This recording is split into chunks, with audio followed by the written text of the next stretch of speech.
Hello everyone and welcome to my channel. This is the 65th part of What If Deku Was a Magical Girl Mascot. Quirk, Magical Girl Mascot. The author of this great fan fic is Emma. I believe links to them and original story in the description.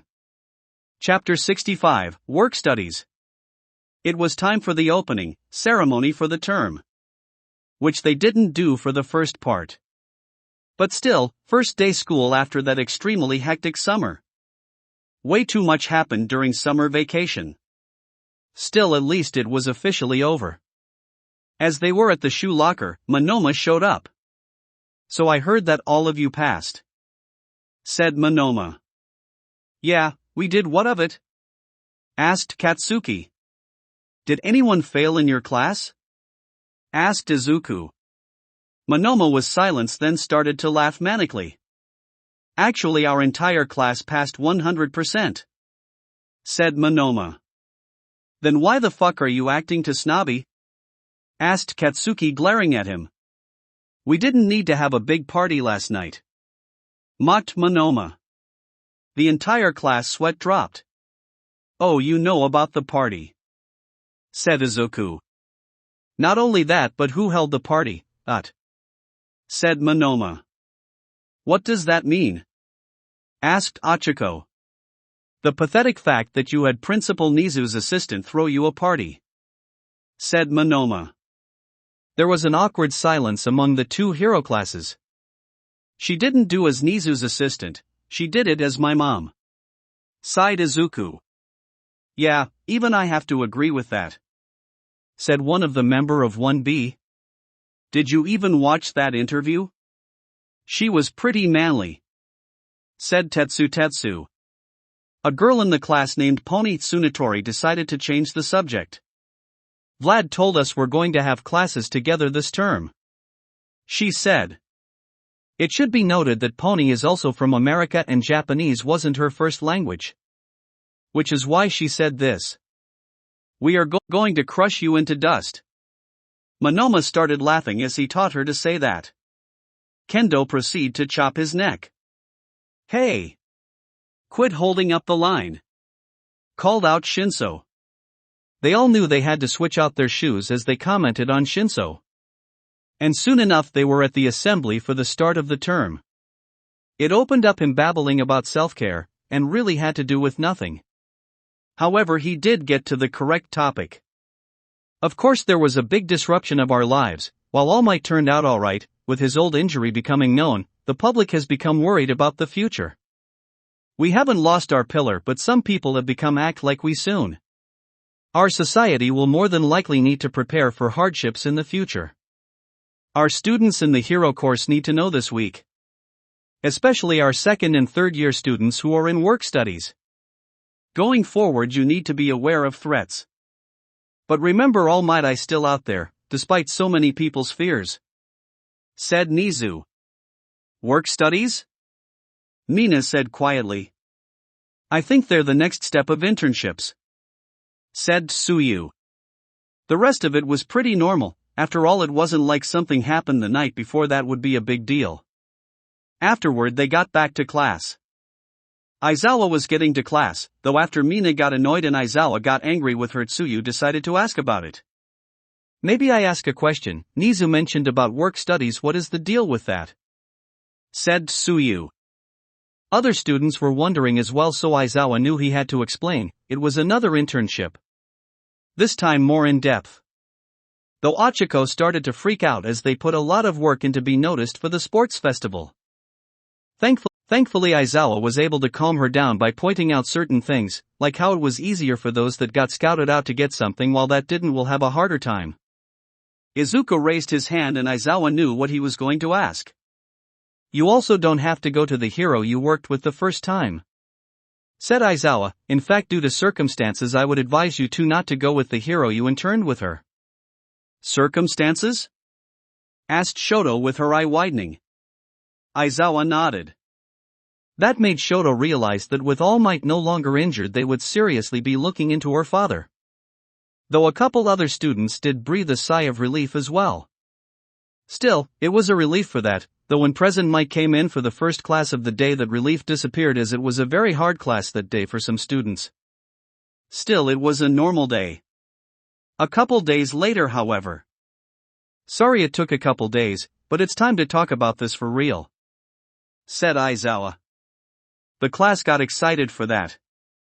Come on in, called out Aizawa, here to tell you how work studies differ from internships or some people who have been through. They are taking time out of their very busy schedules. Out of all of the students, these are the top 3 third years. Or as they are known, the Big Three, said Aizawa. 3 third-year students entered. One was a rather muscular boy with blonde hair and cartoony eyes, the second was a girl with long periwinkle hair, and the last was a boy with dark indigo hair and pony ears. Izuku looked at the blonde guy. He activated his telepathy, but only for Katsuki. Does the blonde guy look familiar? Asked Izuku. Katsuki looked at him. And then both of them remembered, the year before. The naked fucker from the sports festival, thought Katsuki. Izuku only sweat dropped. Indeed, the blonde boy kneed up naked during the sports festival the year before. How the fuck did he become that good? Thought Katsuki. I don't know, thought Izuku. Alright, why don't you introduce yourselves, starting with you, Amajiki, said Aizawa. The one apparently named Amajiki gave an intense stare to entire class, which made them all nervous. Then it turned out he mentioned that he trying it picture them all as potatoes and they were still human from the neck down. I have trouble speaking. I just can't right now. I want to go home, he yelled. No one was sure how to respond to that, though it clear that the girl was going to take over his introduction. Oh, that's Tamaki Amajiki and I'm Nijire Hado, said the girl. We're here to talk about work studies. However, Hado ended up getting distracted. She saw the mask that Shoji wore, then asked him about it. Then she noticed Shoto and asked about her hair color. Then about Ashido's horns. Then about Mineta's ball hair. That was when she noticed Izuku and got really excited. Oh my gosh. You're the magical girl kid, she yelled, practically running to his desk. Izuku froze. Can I become a magical girl? Asked Nijire. No. I'm sorry, but I don't want to bond with people unless they have a very good reason or it's an emergency. Oh. Can I see your mascot form? She asked. Before Izuku could say no, he felt it. Oh, come on, he thought. He proceeded to sneeze and turn into his animal form. So cute, she said with her eyes sparkling. Izuku wasn't sure what to say about that. Can I hug you? She asked. Hado, please don't hug my students, muttered Aizawa, looking like he didn't want to be there. Hado pouted at this as Izuku turned back to human. Go back to the front, muttered Katsuki. Oh, you're one of the magical girls too, said Hado. Katsuki just glared at her. Aizawa just groaned at this. Don't worry, I go this, said the blonde. Aizawa didn't think he had it. The outlook is, started the blonde boy. The class was confused by what he was even talking about. I was looking for Grim, said the blonde boy. Well, that didn't go over well. Well, I'm Mirio Togata and I see that all of you just don't seem to care. You got 3 third years showing up out of nowhere wanting to teach you about work studies. Doesn't even make sense, right? He said, you all got your license this year, so the first years are real go-getters. And since our talk isn't going well, why don't you all face me? They were just confused. Seems rational to have them see firsthand our experiences, said Togata. Sometime later in the gym.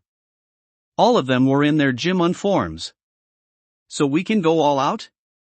Asked Katsuki. If you're referring to your magical girl powers. Of course, said Togata. Katsuki grinned. Amajiki didn't want him to do this and tried to dissuade him while looking at a wall. However, it was Hado who had something to say. There was once a kid who was discouraged in being a hero and quit trying and caused all sorts of trouble. So remember that or else you're going to be in a lot of pain," said Hato, who was also playing with Izuku's ears. "Please stop this," said Izuku with a sweat drop. Achiko then pulled him away from the third-year girl. "Oh yeah. I forgot you two are dating," said Hato. They all looked at Tagata. "First things first. Don't get distracted by his dick," said Katsuki. Everyone stared at Katsuki. "Excuse me," yelled Jiro. "Trust me on it," yelled Katsuki. Most of the class just sweat dropped. The rest of the magical girls transformed. "All right. I'm going to be the one going first," yelled Katsuki. No one was surprised, not even Tagata. "So one of the magical girls I should have known," said Tagata. Katsuki exploded behind her and ready to punch, however Tot used his quirk. And his clothes fell off revealing high nakedness. "How did you know about that?" yelled Jiro. "We watched the sports festival last year," said Izuku. Everyone sweat dropped. "He was naked, wasn't he?" asked Tenya.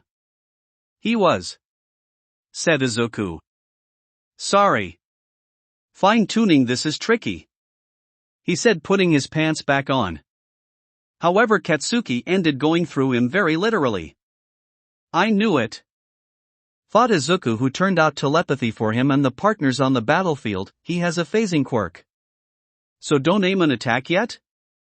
asked Tsuyu.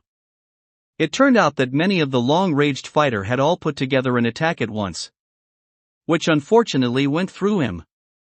"Everyone pay attention," thought Shoto. That was when he completely disappeared. "Where did he go?" asked Kirishima. "He has a phasing quirk. So pay attention, not the ground," called out Izuku. However, he ended up appearing behind Jiro. He easily took out half the class including Tsuyu. "He's so fast," said Achiko. "He couldn't even see him," said Kirishima. "Deku," said Katsuki. "Right," said Izuku. It was clear she wanted to double-team him. "Still," said Izuku, "we need to figure out something. The warping is clearly a function of his phasing quirk." "Now's not the time," said Katsuki. "Kaken," sighed Izuku with a sweat drop. "He might try something when he's talking," said Katsuki. Izuku sweat dropped at that. "I have an idea," said Shoto. "Really, what?" asked Izuku. That was when Shoto created a large glacier around him. "You know he has a phasing quirk, right?"